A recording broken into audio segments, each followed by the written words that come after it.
Most people make the mistake of assuming that investors only buy stocks because they feel confident in the quote-unquote real economy, and on the surface it makes sense, or better said, used to make sense.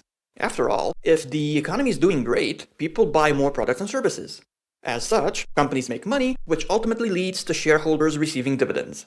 However, a valid case could be made that the days of investing that way are for the most part gone because, for example, 1. Nowadays, even companies that aren't making any money and probably won't anytime soon can reach astronomical valuations, with quite a few tech companies being a prime example.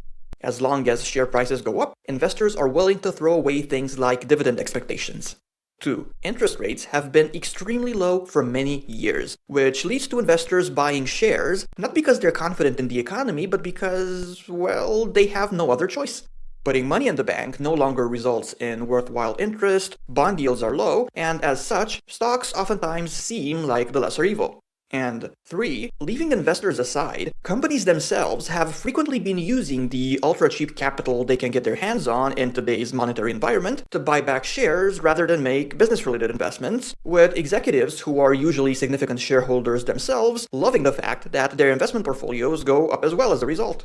Think of it as a bunch of Company A decision-makers who also own shares agreeing that it's time for the company to borrow money so as to buy back shares, with one implication being that, of course, share prices conveniently go up. Not exactly a bad deal for the decision-makers in question.